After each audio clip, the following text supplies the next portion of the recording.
E aí, aqui é o Zangado e hoje é dia de Vale ou Não a Pena Jogar, game que volta a aparecer depois de vários vídeos feitos da sua beta, dessa vez para ser analisado por completo. Jovens, hoje lhes trago Back 4 Blood. Então vamos ao nosso ritual padrão, dar uma pausa nas coisas que vocês estão fazendo nesse exato momento. Vai lá, lava essa mão, prepara um lanche, coisa leve pra não engordar, se acomoda, fica bem confortável e vem com o tio. Back 4 Blood, traduzindo literalmente, de volta para sangue, mas o ideal seria de volta por sangue. O número 4 fica como um trocadilho por conta da pronúncia, 4 em inglês é 4, daí fica na mesma onda de Left 4 Dead, deixado para morrer. Enfim, se trata de um jogo de tiro em primeira pessoa, que mistura ação e horror, com foco no cooperativo e competitivo online, desenvolvido pela Turtle Rock Studios e publicado pela Warner, lançado em outubro deste ano, 2021. Há 13 anos atrás, tivemos Left 4 Dead.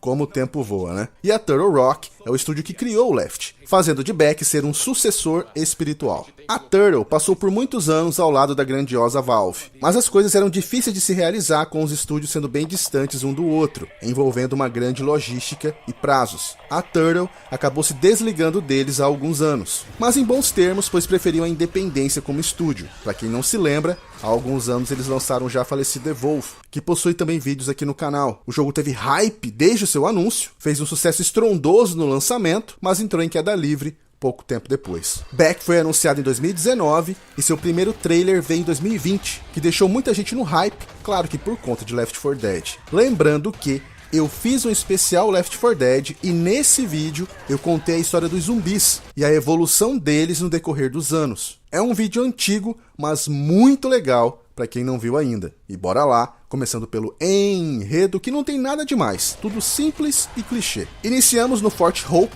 que seria a nossa base, digamos assim, e ao selecionarmos a primeira missão, ela se inicia exatamente como Left 4 Dead 1 e 2. Temos uma CGI com muita ação em uma forma de apresentar as criaturas que vamos enfrentar. Vemos um grupo de sobreviventes entrando em um bar e sendo recebidos pelo dono do local chamado Henfrick. Rola uma conversa ali relacionada a buscar suprimentos, pessoas que morreram, blá blá blá, nada demais. Infectados invadem o bar, matam o tal Ren e uma fuga pela sobrevivência inicia, dando destaque aos especiais que vão surgindo. Ao escaparem, o jogo já se inicia. Tudo rola nos Estados Unidos, um surto acontece, as pessoas se transformaram e aqui são chamados de contagiados. Na reta final do jogo, o game explica quem causou tudo isso. Assumiremos um grupo de sobreviventes, aqui chamados de sentinelas. Eles são pessoas que seriam imunes ao parasita que causa toda essa transformação. Por serem imunes, eles têm essa função de irem no mundo lá fora e executar missões de resgate, busca de suprimentos, entrar em contato com alguém, blá blá blá. Sendo assim, a última esperança de sobrevivência para os refugiados. Entre os sentinelas temos Walker, que seria o líder do grupo, sempre assume as responsabilidades, na maior parte do tempo está focado nos objetivos. Ele é o mais velho de 5 irmãos, ex-militar e combatente experiente, veterano de guerra, possui seus traumas por conta disso, mas não se deixa abalar, é respeitado por todos e tem inteligência de campo e é dedicado aos seus companheiros. Mãe, uma senhora de idade, bem casca-grossa e porradeira, ela perdeu seu filho durante o contágio e hoje vive para matar essas criaturas. Seu apelido não é à toa, ela age como a mãezona do grupo, se preocupando com todos e chamando a atenção quando é necessário. Holly, uma jovem muito bonita que viu sua família inteira ser morta no início do surto. Ela é bem-humorada e positiva, sempre está contando histórias e tentando acalmar as brigas que o grupo tem. Evângelo, o mais jovem do grupo, semelhante a Holly, bem-humorado, espirituoso, mas um tanto atrapalhado também. Ele dá uma de Elis e fala constantemente ao ponto de irritar os demais. Esses 4 seriam o nosso grupo principal, mas logo depois conheceremos mais 4 personagens que vão ser jogáveis. Jim seria o caipira estereótipo de americano, serviu na guerra por um tempo e conhece muito bem a sua cidade. Passou infância e juventude caçando com seu pai, tem bastante perícia com armamentos e está sempre disposto a enfrentar hordas. Hoffman, quase que uma paródia ou homenagem aos aficionados por zumbis, ele é um conspiracionista que está sempre preparado para tudo, meio que esperando o apocalipse por sua vida toda, sempre foi muito ligado à sua família e sempre quis dar orgulho. Quando sua família morreu no começo do surto e seus suprimentos acabaram, ele saiu pelo mundo enfrentando os contagiados até encontrar o grupo que ele agora considera sua nova família. A doutora, um outro estereótipo, uma asiática que sacrificou sua vida pela carreira e é uma médica exemplar. Ela é um dos pilares do Fort Hope e que ajuda todo mundo, pois uma médica nessa situação é praticamente o melhor que se pode ter, além das armas. Bastante pragmática e racional, ela tem uma ótima relação com a mãe e não tanto com os demais. E por último, Carly, que seria misteriosa, pouco se sabe sobre, não fala muito. Antes, ela era uma saqueadora solitária, como as hordas expandiram demais, resolveu se juntar.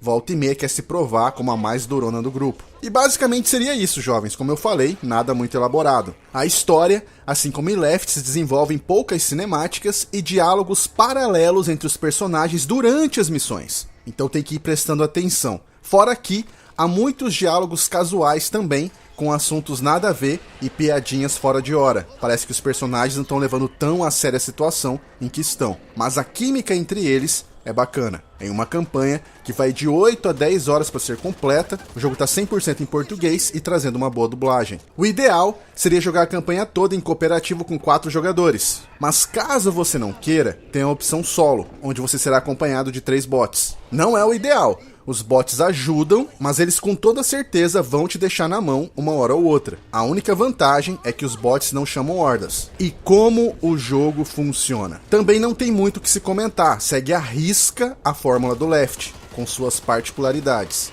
Podemos andar, correr, pular, abaixar, andar abaixado, escalar certos locais, executar ataques físicos com armas brancas, mirar, atirar, curar outros jogadores. Podemos marcar pontos de interesse, sejam inimigos ou itens pelo cenário. O jogo é dividido por enquanto em 4 atos. Eu creio que mais atos virão no futuro. Cada ato tem um número X de fases e cada fase pode ser dividida em X níveis, totalizando 33 níveis. As fases se iniciam em uma sala segura, nelas teremos algumas armas disponíveis, lembrando que cada sentinela começa com uma arma primária e secundária, exemplo, o Evangelo começa com uma machete e uma Uzi. Também teremos as caixas de vendas ou fornecedor, onde podemos comprar coisas com a moeda do jogo, o cobre. Nessas caixas compramos munição, melhorias de equipe, armas, acessórios de melhoria para essas armas, tipos de cura, explosivos, etc. Lembrando que todas essas coisas podem ser encontradas pelo cenário também. O arsenal é vasto, temos tipos de pistola, escopeta, metralhadora leve, submetralhadora, fuzil, arma branca e alguns explosivos,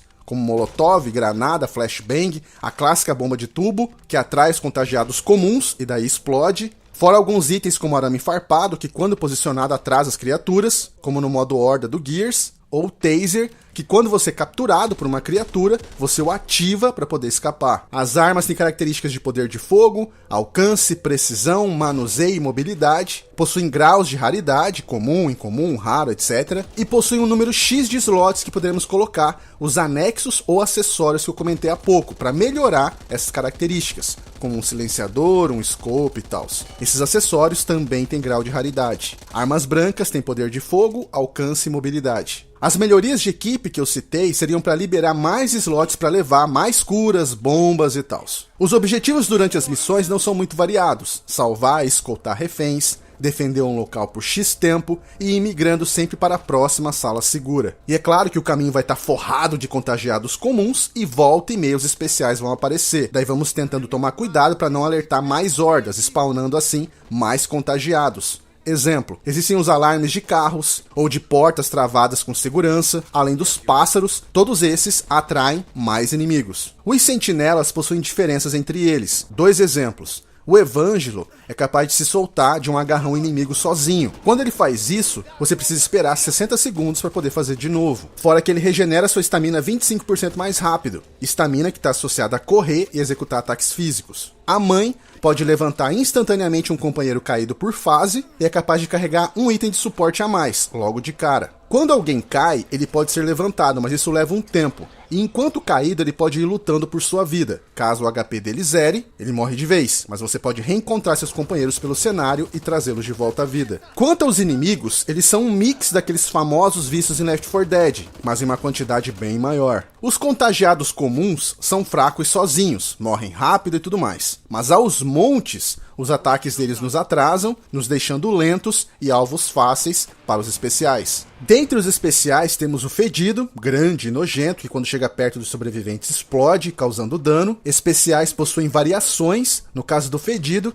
temos o vomitador, que vomita de longe e causa dano considerável, e o detonador, que quando explode causa lentidão e atrai hordas por causa das entranhas. Ouvindo isso, vocês percebem que eles misturam o Boomer com a Spitter do Left 4 Dead. Garotão, carinhosamente apelidado nos vídeos do tio de bracinho ou bronheiro, um contagiado alto e parrudo que tem em um dos braços uma mutação tenebrosa que serve como porrete. Eles são lentos em ataque, mas causam muito dano. Suas variações são o esmagador, que agarra os sobreviventes e os esmaga, e o brucutu, que tem um grande ataque em área e ataca várias vezes consecutivas. Cuspidora são fracas, mas extremamente ágeis, andam pelas paredes, árvores, lançam um catarro que te prende. Suas variações são o perseguidor, ainda mais ágil, ele agarra os sobreviventes e os arrasta para longe enquanto tira HP. E por último as captoras, que podem atirar projéteis de dano e causar cegueira dos sobreviventes. Delator, um contagiado frágil que parece uma girafa pelo tamanho do pescoço. Se ele não for morto da maneira correta, ele vai gritar e alertar uma horda. Dorminhocos agem como armadilhas, ficam em casulos nas paredes e saltam para cima quando nos aproximamos, nos dando dano e imobilizando. E ainda temos os chefes mutantes, que são super infectados, digamos assim, e aparecem de vez em quando. Como o Destruidor, é um tanque porradeiro de altíssima resistência. A velha, que seria um bicho grande, resistente e muito ágil para o seu tamanho, sai do chão e tenta devorar os sentinelas. Além do ogro, que mais parece uma criatura saída do Doom, gigantesco, com uma barra de HP absurda, que causa um dano absurdo também. A grande diferença que esse jogo traz em relação a Left é com relação às cartas.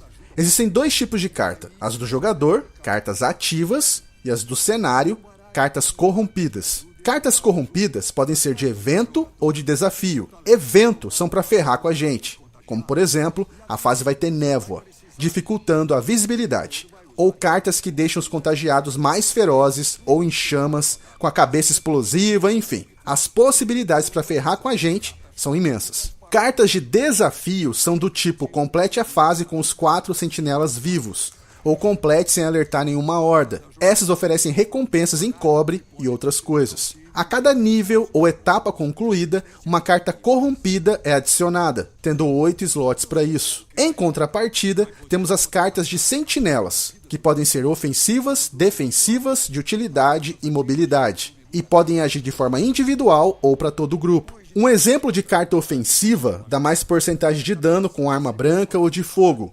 De defensiva, matar contagiados no corpo a corpo regenera HP. De utilidade, você sente a presença dos cobres pertos ficando em destaque na sua tela. E mobilidade, você ganha mais porcentagem de estamina. E existem cartas que dão mais porcentagem de alguma coisa e menos porcentagem de outras. Tem status negativos também, então fiquem atentos. Existem 24 slots para as cartas dos sentinelas. No Fort Hope, falando com os NPCs, podemos comprar cartas novas e ir montando o nosso deck pessoal em até 15 cartas. Jovens, leiam as cartas com carinho, prestem atenção, isso faz uma diferença brutal no gameplay. Quem tem time formado, é bom combinarem as cartas. Uma que eu recomendo é a Avarentos. Essa carta aumenta o cobre encontrado pelo cenário. Se todo mundo põe essa carta, vocês vão ter bastante grana para comprar os melhores itens a cada início de fase. Pelo cenário, podemos encontrar cartas sortidas que podem ser gratuitas ou pagas com cobre. E um detalhe, a progressão do modo solo é diferente do co-op, porque no solo todas as cartas estão liberadas, servindo mais para você entender como elas funcionam. E o jogo também traz um vídeo explicando detalhadamente como funcionam essas cartas. A jogabilidade lembra muito Left. Os controles respondem bem e são de fácil domínio, tanto para os confrontos próximos quanto distantes. Sobre a dificuldade, mesmo no modo recruta, vocês vão morrer algumas vezes, mas vai de boa.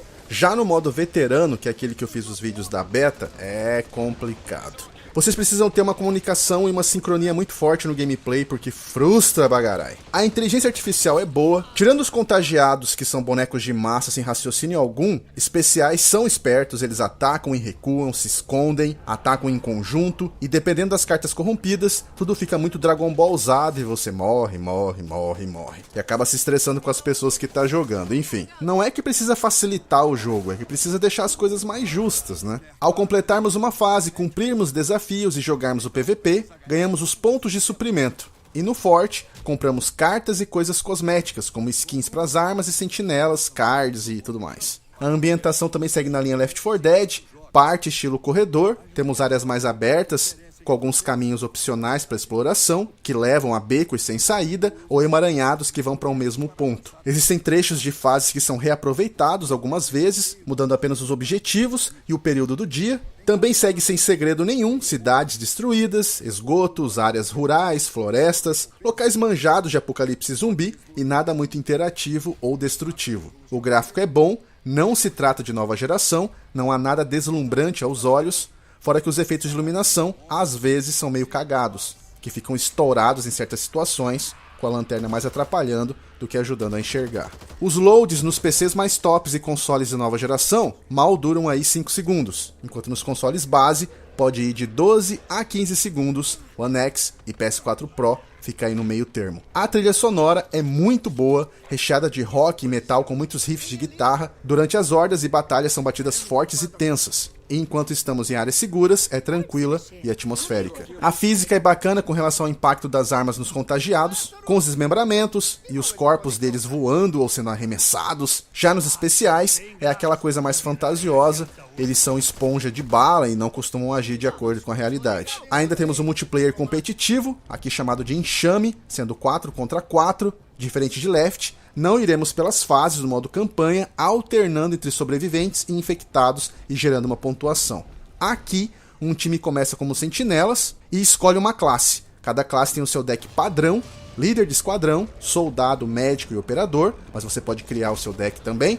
E o outro time vai com os contagiados especiais, escolhendo entre Fedido e suas variações, Garotão e suas variações e Cuspidor e suas variações. Os cenários são como arenas de trechos das fases da campanha.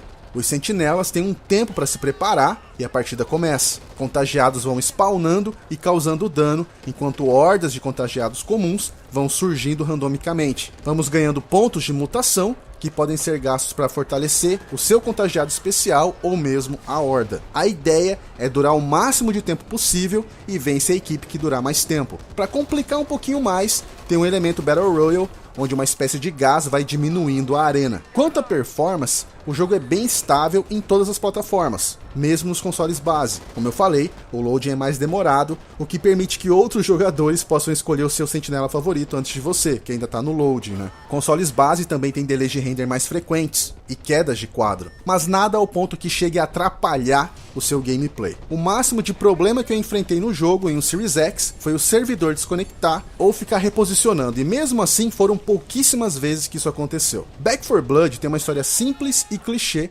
focando mais em zoeira e ação.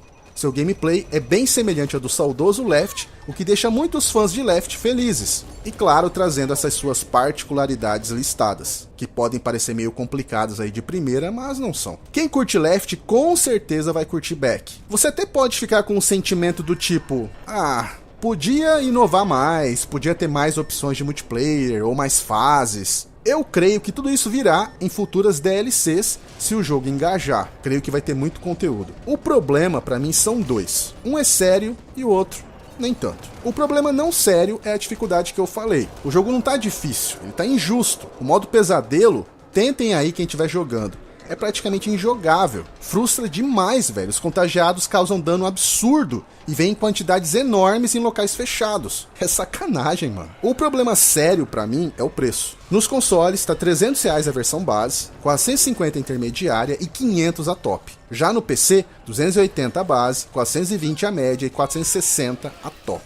Por que tudo isso? Não se trata de um game nova geração, nem se trata de algo revolucionário ou inovador. Por enquanto, ele tá no Game Pass, então Xbox e PC vão suave, mas esse preço aí pra mim não tem como, mesmo você sendo muito fã. É melhor esperar as coisas abaixarem um pouco. E bom, jovens, então é isso, eu espero que vocês tenham gostado, tenham todos aí um ótimo início de semana, valeu, falou, até mais.